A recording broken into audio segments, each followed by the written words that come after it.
Hello दोस्तों, step towards investment YouTube channel पर आप सभी का स्वागत है। तो इस वीडियो में हम मल्टीपल शेयर के लेटेस्ट अपडेट और लेटेस्ट न्यूज़ के बारे में जानेंगे।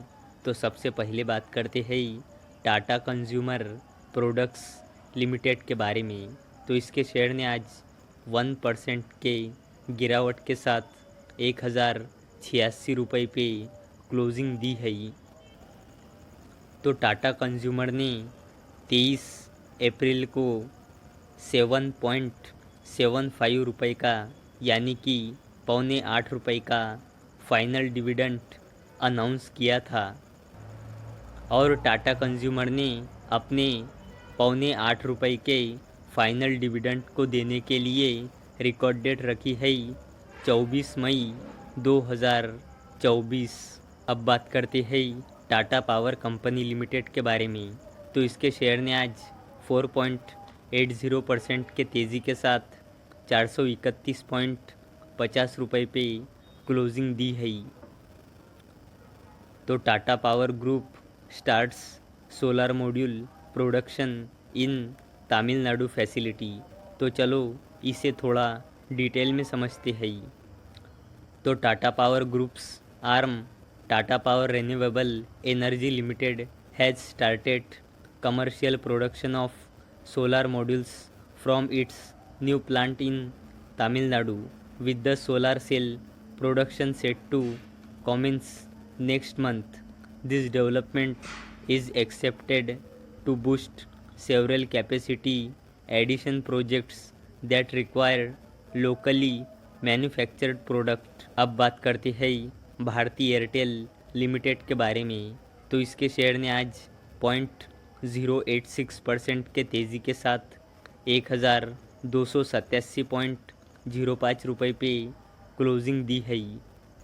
तो भारती एयरटेल ने आज अपने Q4 के रिज़ल्ट डिस्क्लोज़ किए हैं। तो इस कंपनी का consolidated net profit year on year basis पे 31% से घटा है। तो पिछले साल Q4 में भारती एयरटेल का कंसोलिडेटेड नेट प्रॉफिट था 3006 करोड़ रुपए, जो ईयर ऑन ईयर बेसिस पे 31% से गिरकर 2072 करोड़ रुपए आया है। और भारती एयरटेल ने 8 रुपये का फाइनल डिविडेंड भी अनाउंस किया है। नेक्स्ट अपडेट है MSCI के इंडेक्स को लेकर। तो brokerage firm Nuvama alternative and quantitative ने नई रिपोर्ट जारी की है। नई कैलकुलेशंस के मुताबिक नए बदलाव के बाद $200 करोड़ का निवेश भारतीय शेयर बाजार में आ सकता है। नुवामा की रिपोर्ट में बताया गया है कि MSCI ग्लोबल स्टैंडर्ड इंडेक्स में Indus towers, PB fintech, Phoenix mills को शामिल किया जा सकता है।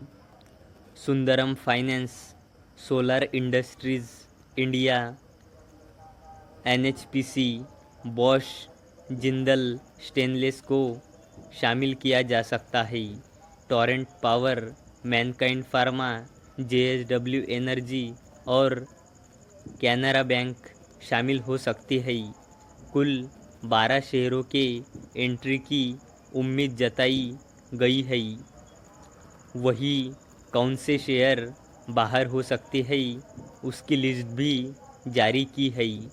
इंडस टावर में $22.4 करोड़, PB फिनटेक में $22.3 करोड़ और फिनिक्स मिल्स में $21.3 करोड़ का निवेश आ सकता है। अन्य शेयरों में 14.4 से $20.7 करोड़ का निवेश आ सकता है।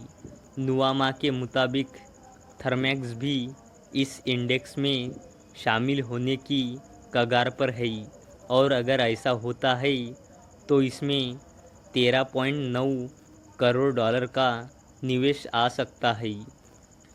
वही दूसरी तरफ नुवामा की एनालिसिस के मुताबिक पेटीएम, इंद्रप्रस्थ गैस और बर्जर पेंट्स के बाहर होने के आसार अधिक दिख रहे हैं।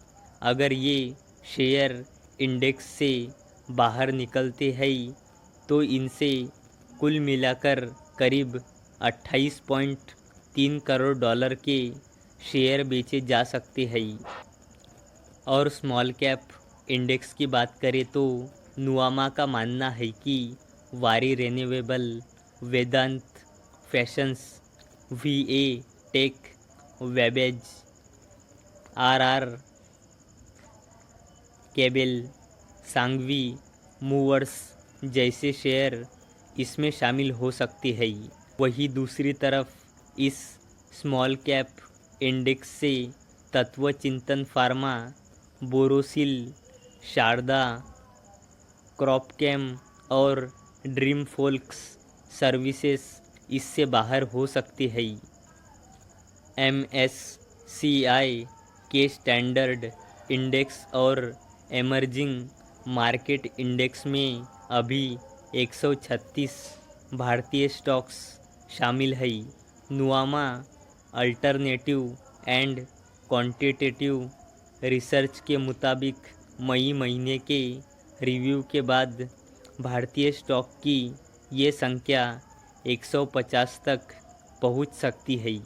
अब वेटेज की बात करें तो 13 मई तक के आंकड़ों के हिसाब से MSCI एमर्जिंग मार्केट इंडेक्स में भारतीय स्टॉक की हिस्सेदारी 18% थी, जबकि वर्ष 2020 की शुरुआत में ही ये 8% के करीब ही थी। अब नुआमा के मुताबिक इस साल की दूसरी छमाही तक ये 20% के लेवल को पार कर सकता है। तो दोस्तों, अगर आपको ये वीडियो इन्फॉर्मेटिव लगी हो तो इस वीडियो को लाइक करें और चैनल को सब्सक्राइब करें।